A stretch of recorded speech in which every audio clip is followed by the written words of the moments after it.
Egypt is one of the most incredible countries we've ever travelled, but there are so many things we wish we knew before we arrived. From the non-stop scams and hassling in Cairo, to the chaotic traffic, the terrible Wi-Fi, and the fact that this country is way bigger and harder to get around than we ever imagined. We made a lot of mistakes so that you don't have to. That being said, we also discovered places that blew our minds. The spots that felt extremely safe and almost spiritual, some of the most incredible food we'd ever tried before, and the 2 towns that completely changed our trip. So here are 17 things you need to know before traveling to Egypt. The things no one warns you about, but absolutely should. So number 1, the most important thing, or the thing that people are going to warn you about the most when you come to Egypt or are going to Egypt, is that you will get scammed and hassled. And this happens absolutely everywhere. When you're walking down the street, people come up to you, try and get you in their taxi, try and get you to take a boat, try to get you to book a tour or a guide. And the easiest way to say no is by saying la, which means no, and la shukran, which means no thank you. This is the easiest way to tell them that you're not interested. Otherwise, just don't make eye contact and walk straight ahead. Then they'll probably leave you alone sooner than if you looked at them. The other way is to get a guide. So if you go to the pyramids or any sort of famous place, get a guide, and then that will deter anyone from really hassling you. And it's probably the best bet, honestly. We did that at most places and no one came up to us, which was fantastic. The second thing is Egypt safe? Now, we get so many questions about this. Whilst we were there, we felt safe. Like, we were in a group of 4 though, and it definitely made a difference. I think if I was a female solo traveler, there would be definitely times where I didn't feel safe or just felt a bit uneasy, like when people are hassling you. In Cairo, it's a very hectic city, lots of men, lots of eyes on you, lots of attention.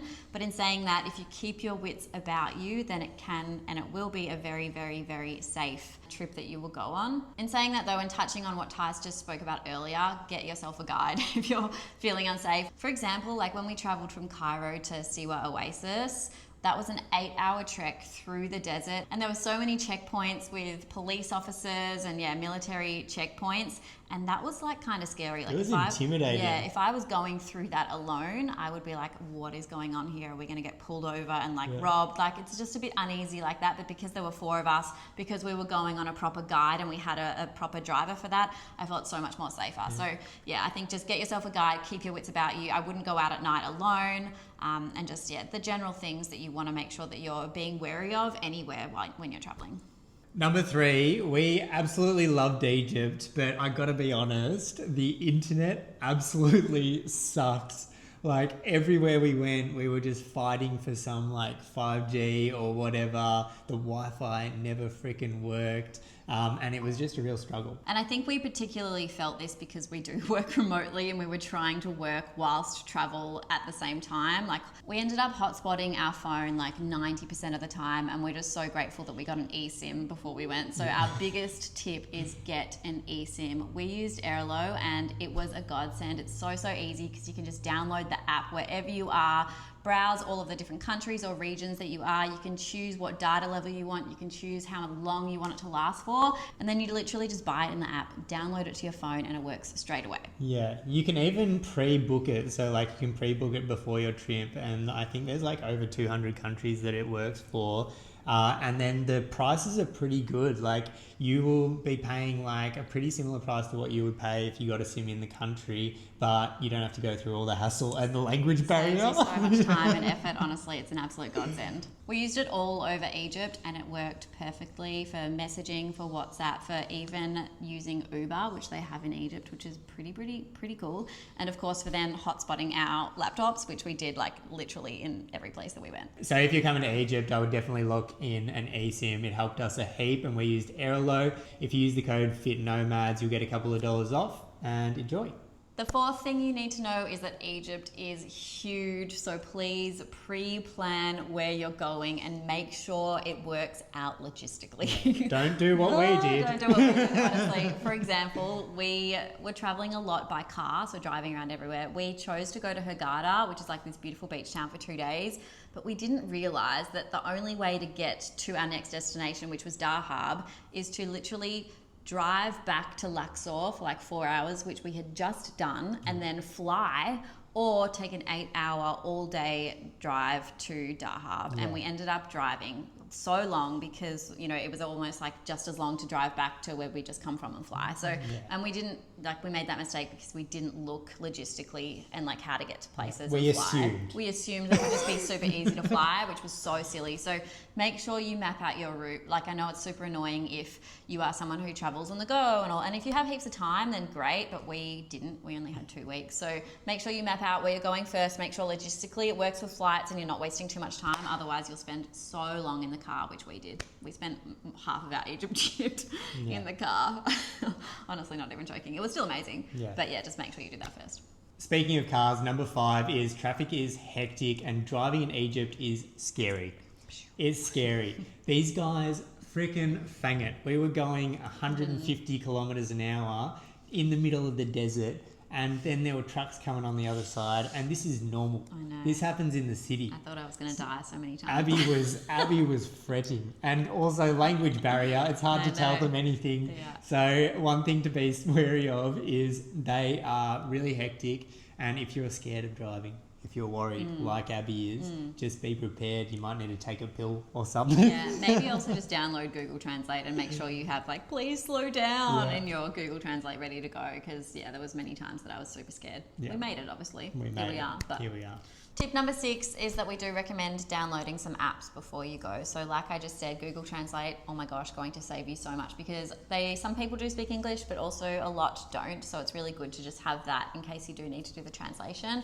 Number 2, Uber. Like we said as well, we were super surprised. They use Uber a lot all over Egypt, especially in Cairo, which is amazing. It's a godsend because a couple of times we just hopped in a random person's car with no markings on it, and we were just like hoping we weren't going to get kidnapped. In Cairo, there's lots of people who will just drive up to you and they'll just be like, do you want to get in my car? Because they're obviously looking for a taxi.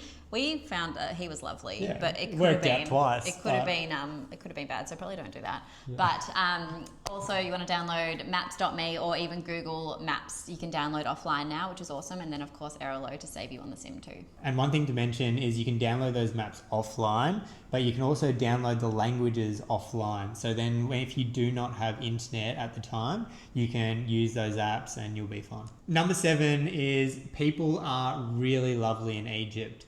And they're really easy to get along with, especially for us Australians. I think they have a pretty similar sense of humour. So, you know, if you go and talk to people, they are very welcoming and very happy to show you everything. Like when we first arrived, we went into this bakery and the owner just gave us so much free stuff. Then he wanted photos and with us. And we were having photos and we were laughing. I didn't have any clue what he was saying. He didn't know what I was saying. Or what we were eating. Or we were eating, but it was fantastic. But I think you're going to find that everywhere. But I just wanted to say and bring it back to the same point is like a lot of them will come and talk to you with an idea to get money out of you. So just be wary of that. If you do get invited out to a dinner and stuff, I have heard of stories of people ending up with a really big bill, and you might have just thought you were getting invited to a nice dinner with friends or whatever. So you just need to be a bit wary. But on the flip side, they are all fantastically nice to you, even if they want money from you. Tip number 8 is that know that things take time and leave enough time to take that into account, if that makes sense.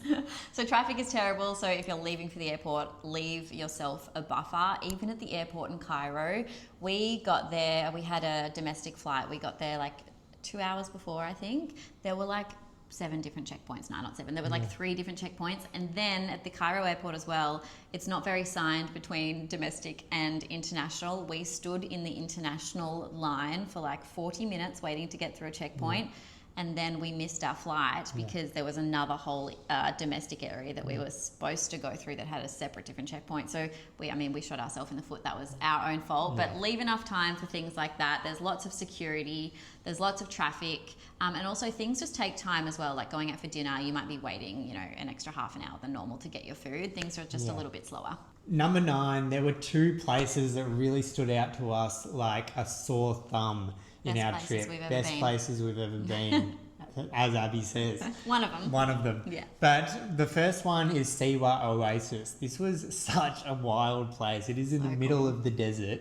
It took 8 hours to drive there, and it is extremely beautiful. It's very special because Alexander the Great went there to be professed a pharaoh, which was very interesting. But it also had these awesome salt lakes, which were so blue, and you could float on them, and they were incredible. So that was a really special place to go to. And then the other one that we really loved, that really like hit us, was Dahab. This was like a coastal town, felt like a surfer town, but it was more about diving and free diving. It's got this really famous free diving hole. But it was just so cool. Like the vibe was sick. It had good coffee. It had really cool restaurants. Amazing food. Amazing we had some of the best food food in Egypt in Dahab. It was amazing. Yeah, exactly. So actually, we'll have to put up the slow cooked restaurant. Slow cooked. That was one of our favourites, so you have to try that. But those two are really cool places to go to, and I reckon you should add those to your list. Also, we do have so many other videos in Egypt on Siwa, on Dahab, on Luxor, on Aswan, all of these places. So make sure that you do check those out after you watch this video. Tip number 10 is to know the dress code. Now, we live in Thailand, or we always are in places where I'm allowed to wear short skirts, dresses, all of that sort of stuff. And I literally have no long pants or no long things in my luggage at all. So like 3 days prior to going to Egypt, I was like, all right, we're going shopping. I need to get long things, because, you know, you hear of really needing to cover up in these sort of countries.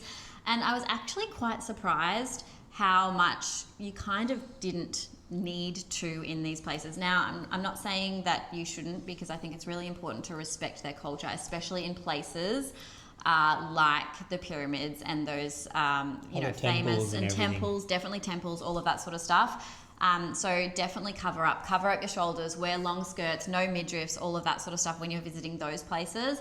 But in other areas, I was quite surprised to see, you know, a lot of tourists wearing, singlets, or, not absolutely walking around baring your whole skin. But it wasn't as conservative as I thought, but definitely pack, something long so that you can cover up, even like a shawl or something when you do go to those temples and places that you can cover up your shoulders, and just cover up your knees as well to respect their culture. Number 11, we're talking money, and cash is still used a lot in Egypt. People really like the cash, and you can get Egyptian pounds out at the ATMs pretty easily. And I think they didn't even charge a fee, those ATMs. A little bit. A little small fee, which was pretty good. But one thing you have to be careful with is when you get these out, try and do the cardless transactions. So when you can tap on the ATM machine, because our friends did get their card eaten, and this happens quite a lot in Egypt because your banks think that you're getting scammed. So be wary of that. The other thing is, I would probably get yourself some sort of international travel card. We use Wise, and that's been really good, and it just makes it easier to transfer your money into Egyptian pounds with a really, really small fee, because otherwise you let the banks do it and it charges you a bunch. If you needed a Wise card, you can get one on us in the description below, and they're free to get. Tip number 12 is that if you are a big partier, you're probably not going to like Egypt, because you can't get much alcohol in places. We struggled to find it even in Cairo. There were a couple of hotels and things like that do sell it, but when we went to Luxor, literally nobody sold alcohol.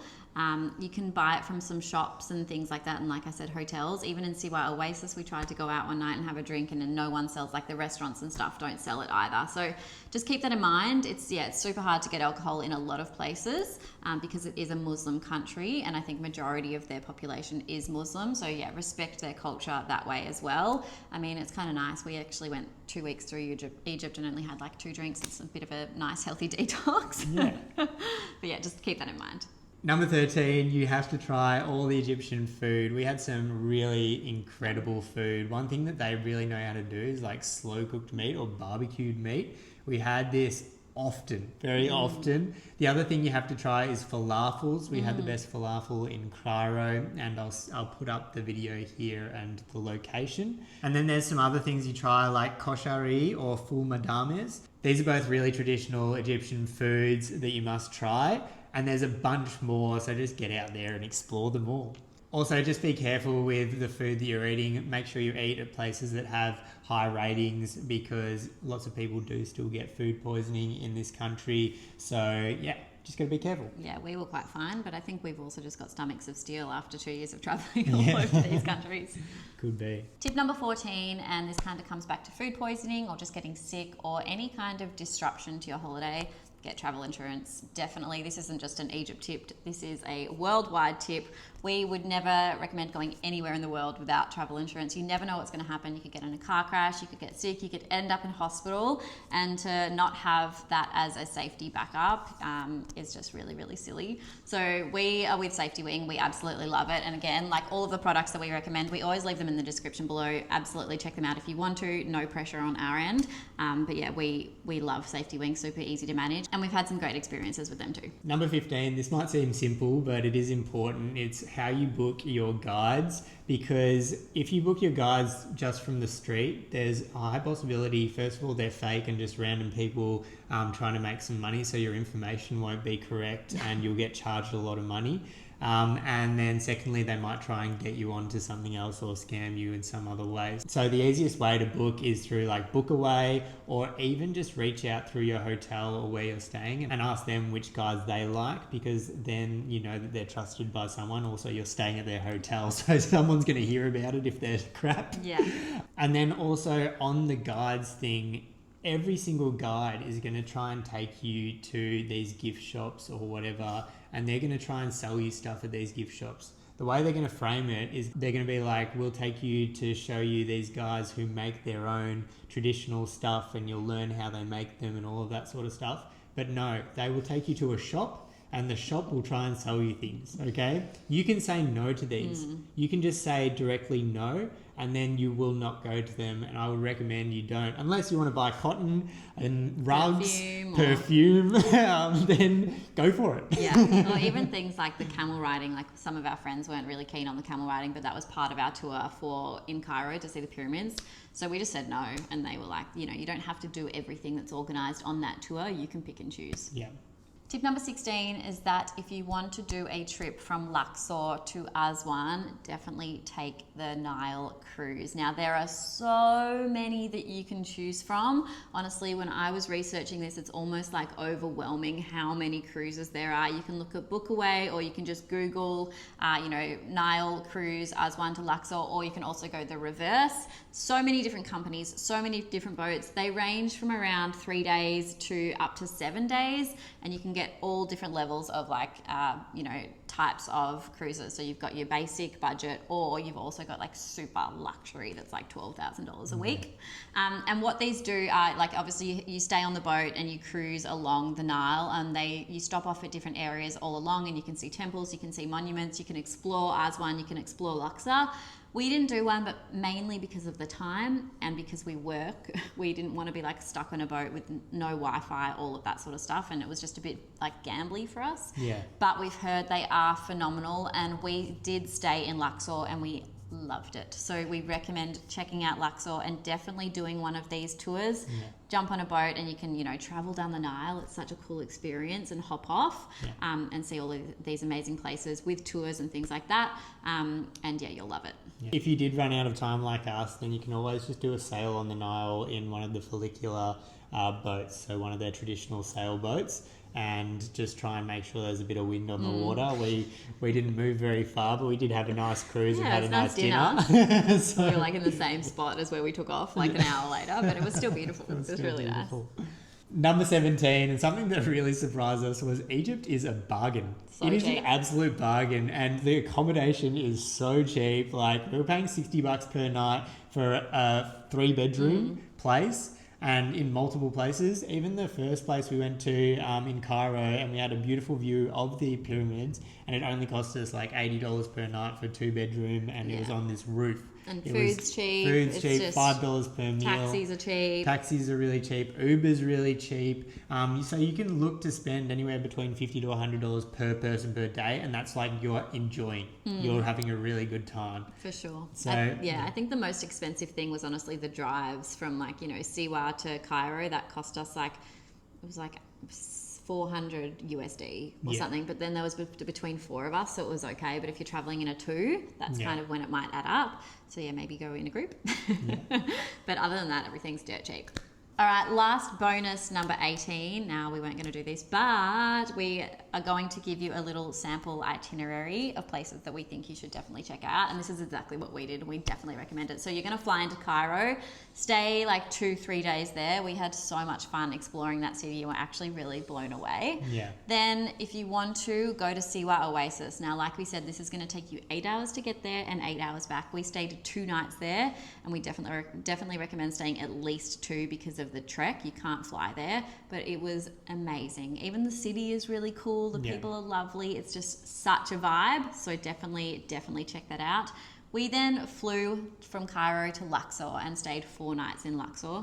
One of my favorite places, I think. It was beautiful. Could have stayed there so much longer. It's on the Nile, and like exploring. We stayed on one side, and then you have to hop on like one of the boats to go across. And the city's beautiful. Go and see the Valley of the Kings. It's just so There's cool. lots to do. Heaps to do in Luxor. Then we went to Hurghada, which was really cool. So if you want like a beach town, beach vibes, we stayed 2 nights there, and probably could have stayed a little bit longer to explore that. Yeah, the ocean's beautiful there. It's right on the Red Sea, and it's a whole big stretch of ocean and beach. So there's lots of towns along that stretch, but Hurghada was fantastic. Yeah, and then we went to Dahab, which was fantastic. We loved it. We ended up staying a week there and could have stayed so much longer. Yeah. You do have an option to go to Sham, which is an hour and a half from Dahab as well. Pretty cool. It's a lot more built up apparently. We didn't go there, but they do have an airport there, so you could even fly into Sham and then drive to Dahab. And then lastly, we missed Aswan, but we've heard amazing things too. So definitely check that out if you're wanting a bit more like temples. I think Aswan has the most temples in the world, or something like Sounds that. about right, because one thing that really blew us away in Egypt was the history, the tombs. You can hear about it as much as you want on TV, but when you go and check it out and you think, wow, these were built thousands of years ago. So cool. And they are so intricate, so beautiful. Like, I think the Valley of the Kings was almost so much more impressive than the pyramids. Like the pyramids was cool, but the Valley of the Kings was like all of these different tombs in a valley, like underground, like so deep, like you'd walk down like so far, and they've got all of these hieroglyphics and tombs, and it's just like, how do people even build this? It's crazy. It was incredible. Yeah, we loved it. And honestly, Egypt was such a bucket list trip. We would definitely recommend it. It's probably one of those places that you go once and we're not really sure if we need to go back to, because it is full on travel. You know, like we said, you get hassled a lot. It takes a lot of energy. It's huge, so you're constantly moving around, but it is by far one of the best countries we've been to. It's so unique, so cool, and you have to go. Anyway, that basically wraps up for the video. So if you have enjoyed it, make sure you give us a thumbs up. Make sure you subscribe for more videos coming out. If you have any questions as well, leave them down below, because Abby and I, we answer all your questions. And if you have any things that you're curious about or concerned about, we would love to answer your questions. The other thing is, we do a lot more behind the scenes on our Instagram up here. So come check us out over there, and see what you find. See you soon, guys. Thanks so much. Cheers. Bye. Peace.